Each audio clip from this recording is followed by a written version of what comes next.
Hello, my name is Sin Bagley, and I am reading The Skylark of Space by E. Doc Smith and Lee Hawkins Garby. Or actually in collaboration with Lee Hawkins Garby. This is Chapter 8, Indirect Action. The afternoon following the homecoming of the Skylark, Seton and Dorothy returned from a long horseback ride in the park.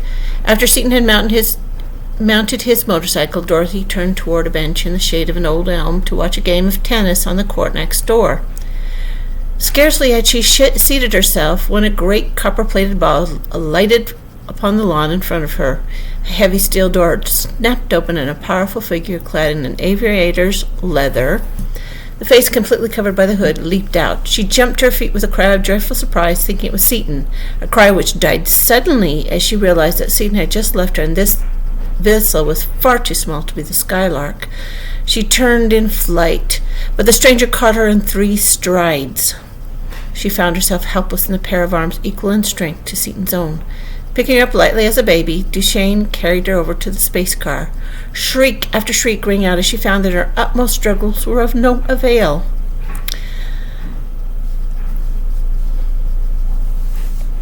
Against the giant strength of her captor, that her fiercely driven nails glanced harmlessly off the heavy glass and leather of his hood, and that her teeth were equally ineffective against his suit. When the girl in his arms, Duchesne stepped into the vessel, and as the door clanged shut behind them, Dorothy caught a glimpse of another woman, tied hand and foot in one of the side seats of the car. "Tie her feet, Perkins," Duchesne ordered, brusquely, holding her around the body so that her feet extended out in front of him. "She's a wildcat." As Perkins threw one end of a small rope around her ankles, Dorothy doubled up her knees, drawing her feet as far away from him as possible. As he incautiously approached, she kicked out viciously with all the force of her muscular young body behind her heavy riding boots. The sharp heel of one boot struck Perkins squarely in the pit of the stomach, a true solar plexus blow, and completely knocked out, he staggered back against the instrument board.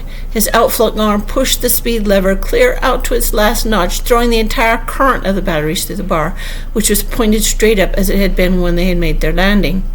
And closing the switch, which threw on the power of this repelling outer coating, there was a creak of the mighty steel fabric stretched almost to its limit as the vessel darted upward with its stupendous velocity, and only the carefully planned spring and cushion doors saved their lives as they were thrown flat and held there by the awful force of their acceleration as the space car tore through the thin layer of the Earth's atmosphere. So terrific was their speed that the friction of the air did not have time to set them afire. They were through it and into the perfect vacuum of interstellar space before the thick steel hull was even warmed through. Dorothy lay flat upon her back just as she had fallen, unable even to move her arms, gaining each breath only by a terrible effort. Perkins was huddled heap under the instrument board. The other captive, Brookings' ex-secretary, was in somewhat better case, as her bonds had snapped like a string and she was lying at full length in one of the side seats, forced into that position and held there as the design of the seats was adapted for the most comfortable position possible under such conditions. She, like Dorothy, was gasping for breath, her straining muscles barely able to force her air into her lungs because of the paralyzing weight of her chest. Duchesne alone was able to move, and it required all of his Herculean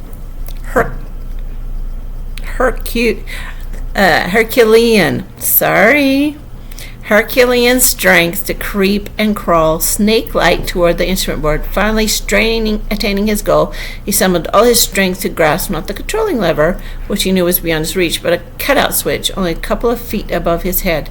With a series of convulsive movements, he fought his way up, first until he was crouching on his elbows and knees, and then into a squatting position. Placing his left hand under his right, he made a last supreme effort. Perspiration streamed from him. His mighty muscles stood out in ridges visible even under the heavy leather of his coat.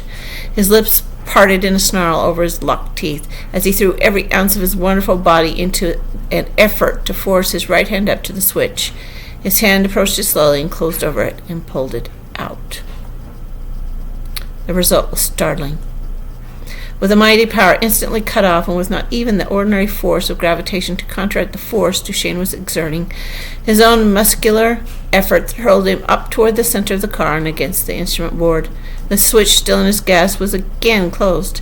His shoulder crashed against the levers, which controlled the direction of the bar, swinging it through a wide arc. As the ship darted off in the new direction with all its old acceleration, he was hurled against the instrument board, tearing one end loose from its supports and falling conscious to the floor on the other side.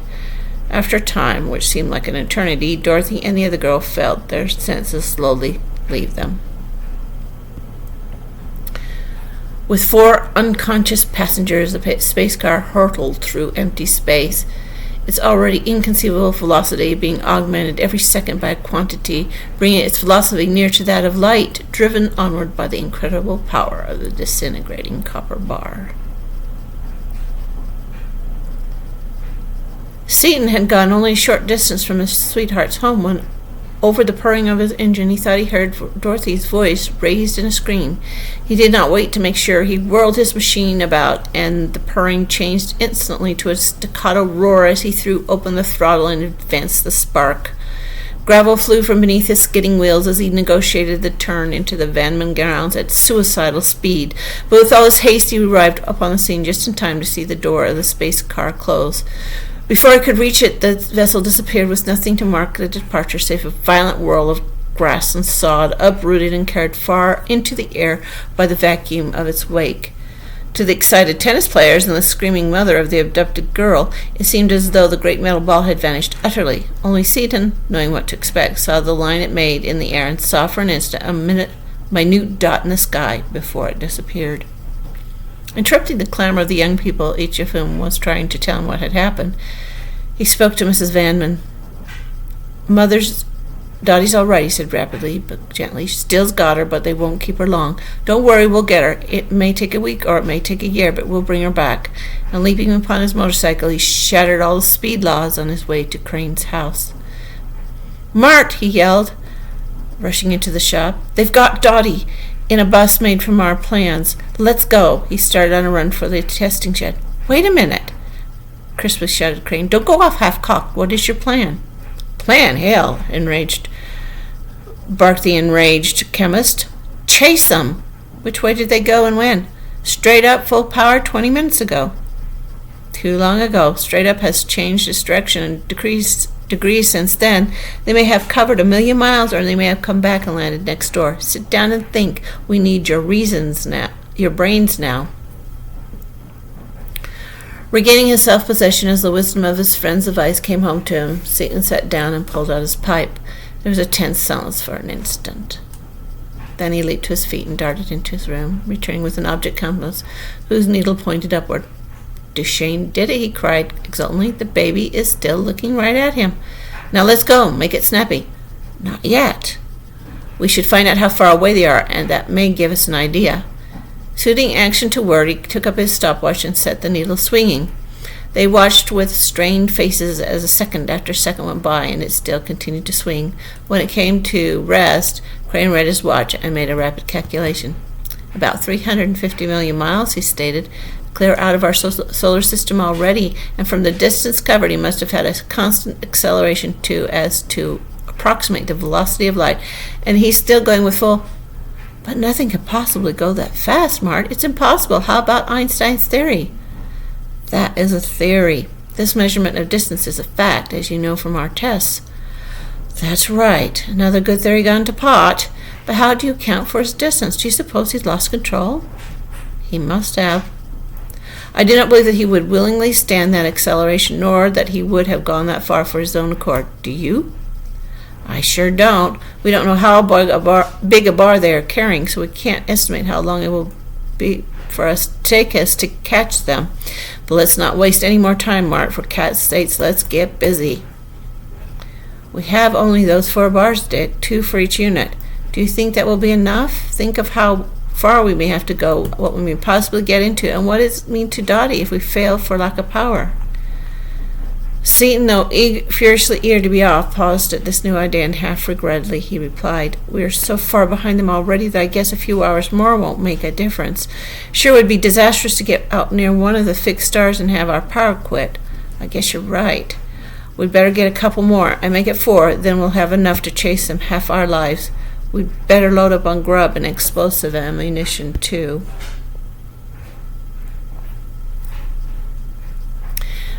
While Crane and Shiro carried additional provisions and boxes of cartridges into the Skylark, Seaton once more mounted his motorcycle and sped across the city to the brass foundry.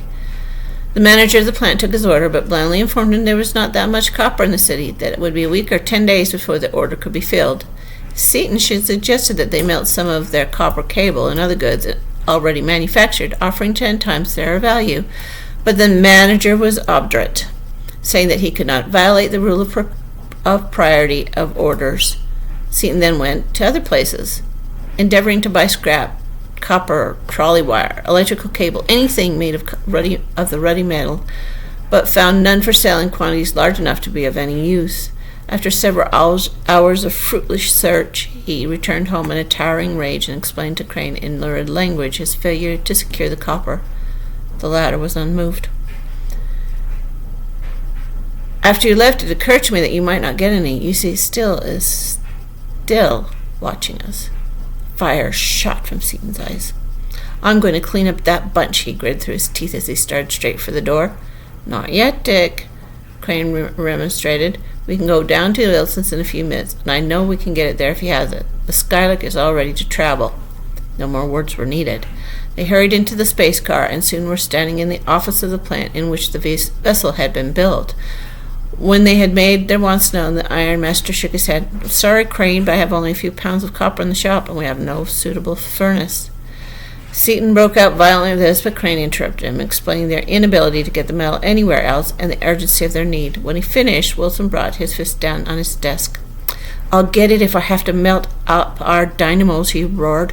"We'll have to rig a crucible, but we'll have your bars out just as soon as the whole force of this damn scrap heap can make them." Calling to his foreman, he bellowed his orders, and while automobiles scoured the nearby towns for scrap copper, the crucible and molds were made ready. Nearly 2 days passed before the gleaming copper cylinders were finished. During this time, Crane added to their already complete equipment every article he could conceive of their having any use for, while Seaton raged up and down the plant in a black fury of impatience. Just before the bars were ready, they made another reading on the object compass. Their faces grew tense and drawn, and their hearts turned sick as the second followed second, minute followed minute, and the needle still oscillated. Finally, however, it came to rest, and Seaton's voice almost failed him as he read his figures. 235 light years marked. They're lost and still going. Goodbye, old scout, holding out his hand. Tell Vaneman that I'll bring her back or stay out there myself. You must be crazy, Dick. You know I'm going. Why? No use in both of us taking such a chance. If Dottie's gone, of course I want to go too, but you don't. Nonsense, Dick. Of course, this is something farther than we planned on going for our maiden voyage. But where is the difference? Is it just as safe to go 1,000 light years as only one? And we have power and food for any contingencies. There is no more danger in this trip than there is one to Mars. At all events, I'm going whether you want me to or not. Save your breath. You lie like a thief, Mark, you know. What we are up against as well as I do, but you insist on coming. I'm sure I'm glad to have you. As their hands met in a crushing grip, the wires were brought up and loaded into the carriers. Waving goodbye to Wilson, they closed the massive door and took their positions. Seaton adjusted the bar parallel with the needle of the object compass, turned on the coil, and advanced the speed lever until Crane, reading the pyrometers, warned him to slow down as the shell was heating. Free of the Earth's atmosphere, he slowly advanced the lever 1 notch at a time until he could no longer support the increasing weight of his hand, but had to draw out the rolling support designed for that emergency. He pushed the lever a few notches farther and felt himself forced down violently into the seat. He was now lying at full length, the seat having automatically moved upwards so that his hand still controlled the lever.